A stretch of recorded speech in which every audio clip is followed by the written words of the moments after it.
If you're outside looking at your garden thinking, I am too late, I should have planted in April or May, I have good news for you. You are not too late. You can still plant in June and have a great harvest this season. So many people think that if I don't plant my garden in April or May, I am behind and I have lost all opportunity. But in this video, I'm going to share with you 15 crops that you can still plant right now in the month of June and still have a garden this summer. So if you're new to me, thank you so much for stopping by. Welcome to our Gardener's Journey Homestead, where I am Barbara. I live in Tennessee in Zone 7B. And on this channel, I talk about all things homesteading, including a lot of gardening content. And I am passionate about teaching others how to grow food. And so in this video, I don't want you to think that you have missed the boat. You have not missed the boat. Go ahead and get your pad and paper, or put me in your ear while you're cooking dinner or doing whatever you need to do, and come back and reference this video on the 15 things that you can plant right now in the month of June. And so if you're new here, thank you so much for stopping by my channel. Please say hello down in the comments and let me know what city, state, or country you're coming in from, so that I know where you're gardening and so I can say hello back to you. And if you've been here before, thank you so much for continuing to support my channel. I also encourage you that if you enjoy gardening content and homesteading content, go ahead and hit the subscribe button so that you can be a part of the journey, a part of the community, and not miss a video. But let's dive right in. And so what I've done is I've broken up the crops into 3 categories: things that you can plant right now. So on the 15 crops that you can grow right now in the month of June, I've broken them out into 3 categories. And so I have 3 categories. One is the things that are the fastest growing crops. The second is the things that love heat. And then 3, some very quick harvest crops. So there's going to be 3 main categories to make up the 15 crops that you can plant in the month of June. So before we dive into the first crop, I want to set the stage with how you can know a surefire way if you can grow something and if you're too late. Great that you landed on this video, but I'm all about teaching you so that you know for yourself. So the first thing I want you to know is, when is your estimated first frost date? Okay, that means, when is frost expected to come back to your area? Now, a lot of us have been looking at our estimated last frost date, and that's how we knew it was time to plant our summer gardens. But in order for you to know what do you still have time to plant, you need to know, when is your estimated first frost. Now, in Zone 7, our estimated first frost is around October the 20th. And so I have a very long growing season, from like April the 20th until October the 20th. It's about 180 days. But depending on what zone you're in, yours could look very, very different. And so just to teach you simply, how do you know if it's too late or not too late, is that you need to know what crop you want to plant. You need to know what are the days to maturity. That simply means, how long does it take for that crop to grow, right? And so, for example, it takes green beans 50 to 55 days to grow. So once you know how long the crop it takes to grow, then you just need to know, do I have enough time? And how do you figure out if you have enough time? You go by your estimated first frost date. So for me, it's the first week of June, and my estimated first frost date is October the 20th. And so all I need to know is, do I have 55 days at least between now and October the 20th before my first frost comes? And the answer is absolutely yes. And so you would do the exact same thing. So even if you're not in Tennessee, even if you're not in Zone 7, that is a simple way for you to know whether or not. And so I encourage you, if you're a new gardener, old gardener, veteran gardener, always know your first and last estimated frost dates. Now let's jump in, because what I've done in the month of June, there's 15 things that you can plant, because for all of us, for these items, you have enough time to get them in the ground. So let's jump into the first set of crops. There are 7 of them, and these are fast growing crops. And so no matter where you are, you have enough time. If you're seeing this video in June, you have time to go out and get this in your garden. Now, you can do one of 2 things. You can buy a transplant at maybe a local nursery or a Home Depot, or you can plant these seeds directly in the ground. So crop number 1 is this. It's cucumbers. Cucumbers is on the list. You can do that in the month of June. Cucumbers are a fast growing crop. There are many varieties. There are varieties if you like pickling cucumbers, the shorter variety. There are varieties if you're growing it in a container. There are varieties if you want the traditional longer cucumbers, like a straight 8 or a market more, Or if you like a Japanese type cucumber like you see in the store that's wrapped in plastic, I do one called sashimi. So there's many different choices. There's so many different varieties of cucumbers. If you're doing a container, there's one called Space Master that is great for container gardening. So the options are endless. So cucumbers is number one. Number two, and I have my list here. Number two is summer squash.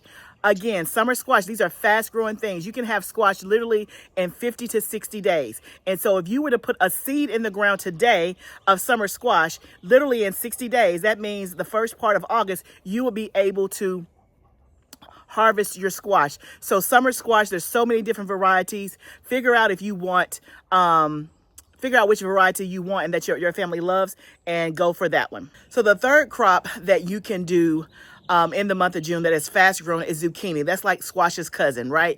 And so some people prefer zucchini over squash. I actually prefer squash over zucchini, and I use them in different ways, but I do grow both of them. They both are fast growing. One of my favorite varieties of zucchini is the dark green variety that is an heirloom variety, and then a hybrid variety that I grow in zucchini is called Dunja, D-U-N-J-A, that I get from Johnny Seed. So both of those are fast growing crops. Now, how I use my squash and zucchini varies. So for squash, I've realized I like squash that is fresh, that's cooked. I don't like to freeze it and then cook it later. I just realized that when I didn't use all my squash from last year, right? I had to make myself use it. I wasn't excited about going out there to use it. But when it's fresh and I just come in and roast it up, I love it that way. And so for my squash, I grow enough for us to kind of eat fresh throughout the summer, but I'm not trying to preserve it in a freeze status or anything like that. But when it comes to zucchini, I actually don't prefer the taste of zucchini. I mean, it's okay, but I like the taste of squash better. So with my zucchini, I actually freeze dry it, and then I shred my zucchini, and then I freeze dry it. Then I use that in not to replace meals, but I use it like in soups, spaghettis, where I can still get, or zucchini nut bread, things that I can still get the nutrition of the zucchini, but not necessarily in a roasted format. I will eat it roasted, but it's not my preference. So whatever your preference is, grow one or the other, or grow both, and you may have different ways that you use it like me. So let's talk about crop number 4 that you can still plant in the month of June that is fast growing. So another crop that you can still grow in the month of June that's fast growing is basil. Basil is a great herb, and basil, again, you can easily seed it yourself, or you can buy a plant. It's going to grow as long as you keep pruning it. It's going to keep growing all throughout the summer. It's going to be abundant, and you'll have it for pesto. You'll have it for basil tea, basil lemonade. There's so many different things that you can do with basil. You can even freeze dry it or dehydrate it or air dry, and then make you a basil salt, put it in Italian seasoning. And so the options are endless. So definitely add basil to the list of things that you can go out right now and plant in the month of June.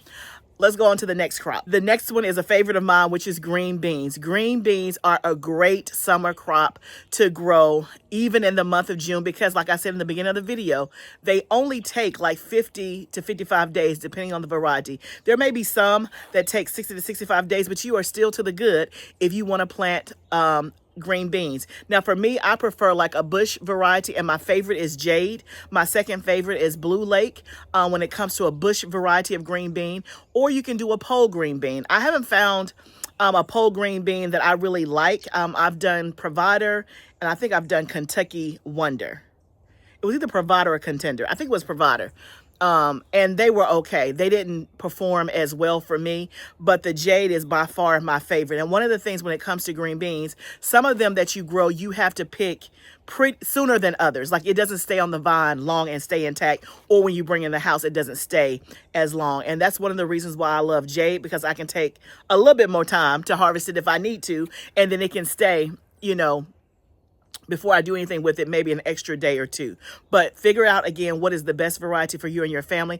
But if you and your family love green beans, then absolutely. Another thing that I love about green beans is that you don't have to do a whole row of green beans. If you have like extra spaces or pockets in your beds, throw some green bean seeds in and they can grow up, especially if you're doing a bush variety. You don't need a trellis. Put them in different pockets, and that way you just have green beans all throughout the summer, especially if you're only wanting to eat them fresh. Now, for me, I like to eat them fresh, but I like to have them frozen as well. I blanch them and I freeze them, and we eat them all throughout the year, and they taste absolutely amazing. So green beans is definitely on my list, and I will certainly be doing more green beans this month.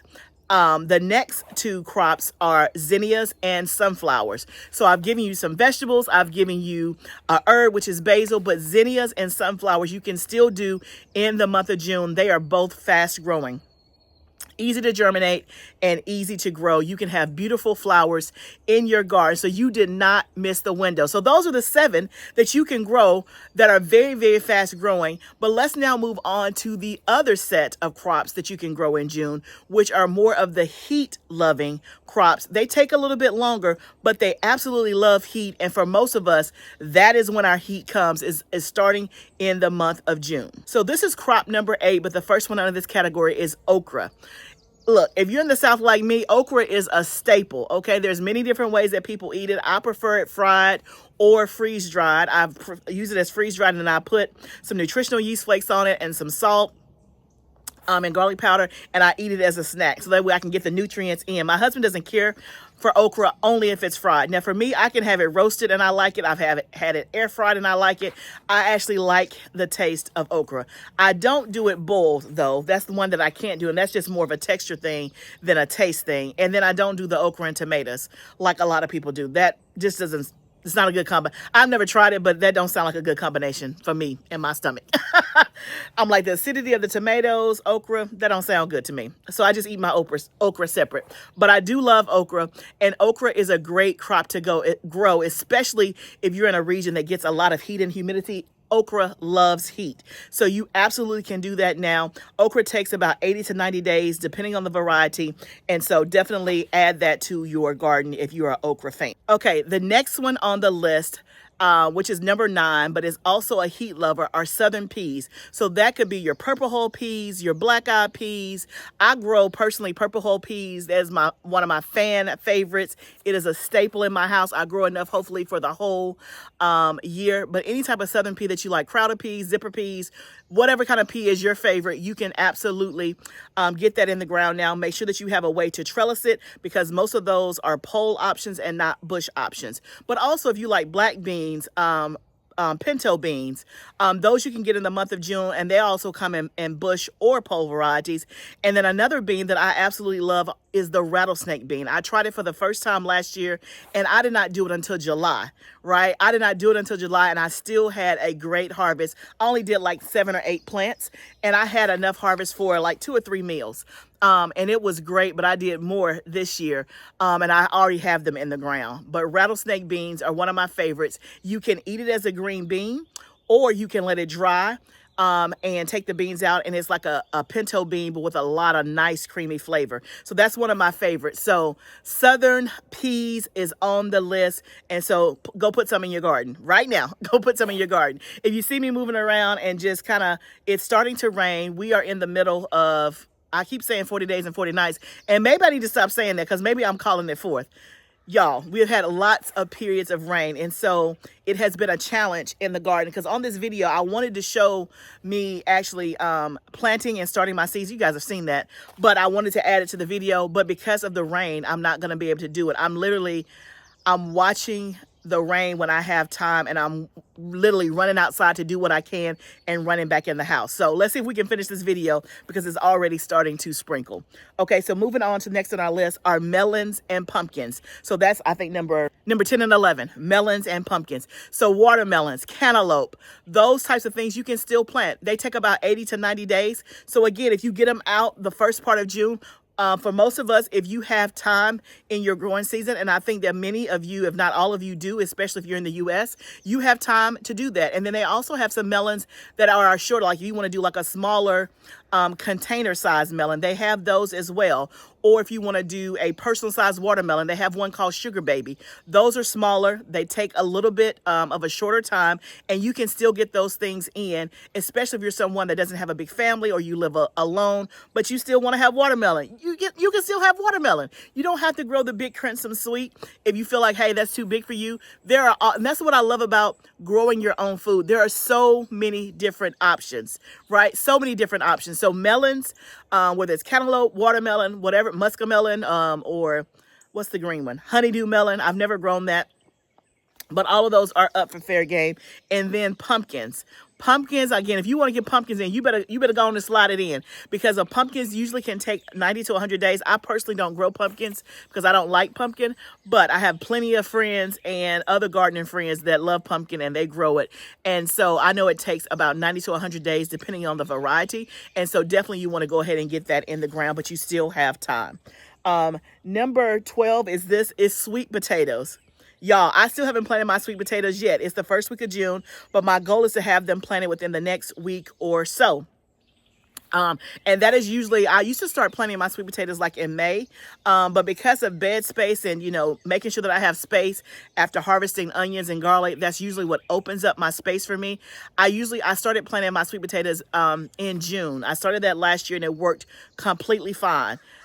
Again, remember, we're under the category of heat-loving crops. Sweet potatoes love heat, and they can stay in the ground to mature all the way up to your first frost. So most varieties are going to take you anywhere from 90 to 110 days. So another tip, if you don't know how many days and you want to just be especially sure, all you got to do is ask Google. So find out your estimated first frost date and then just say, hey, Google, how many days until da da da da da, and it's gonna spit it out for you, right?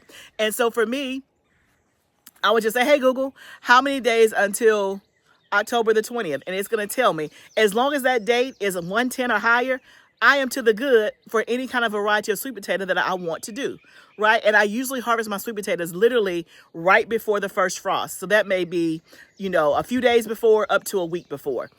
To give them all the time that they need. But absolutely, you can plant sweet potatoes in June. Okay, so now we've talked about the quick crops.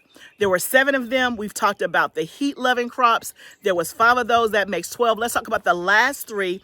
And these are things that you can grow. These are things that you can grow and get a quick harvest, okay? So there's 3 of them. One is radishes. You can absolutely still do some radishes now. Here's what I would do if I was doing radishes. I would put it under like a tomato plant, something that's, especially if you, because radishes don't like a lot of heat.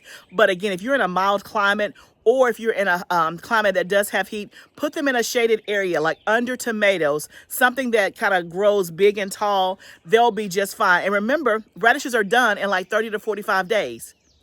So there's many different varieties of radishes that you can grow. Now for me, I'll usually only grow like the daikon radishes, which are bigger and they take longer. So for me, I probably wouldn't do them now in the summer. But if I wanted like just a traditional red radish, that takes 30 to 45 days, absolutely you can do that in June. So add that to your list if you want some radishes for your salad, or if you need, if your family loves radishes, go ahead and put those in the ground, okay? You can get a quick harvest off of those. Next is lettuce. Now, lettuce, at this time of the year, you need to make sure it is a heat-tolerant variety. One that I love is Muir, M-U-I-R, from Johnny's.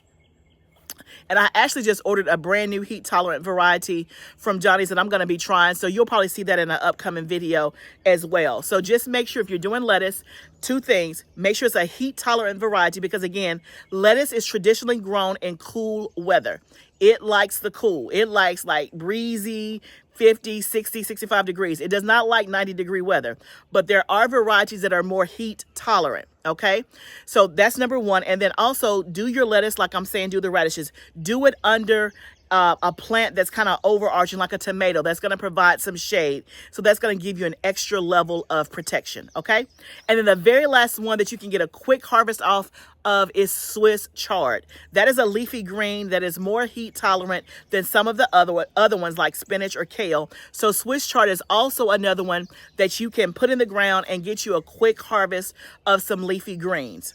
Okay, so y'all, that's 15 crops that you can grow right now in the month of June. I broke them up into categories of quick growing crops, quick harvest crops, and then heat-loving crops. But however you want to slice it, that's 15 things that you can still do in the month of June. So y'all, it is not over. It is not over. And so if you've been feeling like, oh my goodness, the rain has gotten me, the frost has gotten me, kids have got me, like I haven't had a chance to get out there, I am behind. You are not behind. You can still have a garden this summer. So I want to know, put in the comments below, what's the first thing you're going to go plant in the month of June? Let me know in the comments. What stood out to you, and what's something you're gonna go plant in the month of June that you thought there is no way I got time, that I have not missed the mark? I want to know in the comments. So y'all, I'm encouraging you. Now, you may be fighting weather challenges like me. When I tell you, now all of a sudden the rain stopped and it looks like the sun's trying to come out. I'm not gonna complain, but it has been a roller coaster with this weather. We had literally 15 days of rain. And then last week we had 3 days of sunshine. We thought we were on our way. And then the forecast shifted. And this is day 2 of another, right now it's saying another 12 days of rain. So I understand about challenges. We all have our different weather challenges depending on where you live, but I still encourage you, do not give up your goal and your dream of growing food. It may not be as big as you imagine. It may not be falling in place like you thought it would, but whatever you can grow, whatever your hands can find to put a seed in the ground, I encourage you to do that. That is one less thing you have to buy from the store. That's one more lesson you can learn. And that's one more step to being more more food secure for you and your family. It is not wasted, okay? It is not wasted. Whatever you can do, it is not wasted. So I hope that this encourages you. I hope that it gives you plenty of information that you can go forth and conquer. Let me know what questions you have in the comments. And remember, y'all, this is a journey, but let's do it together. I'll see you next time, friend.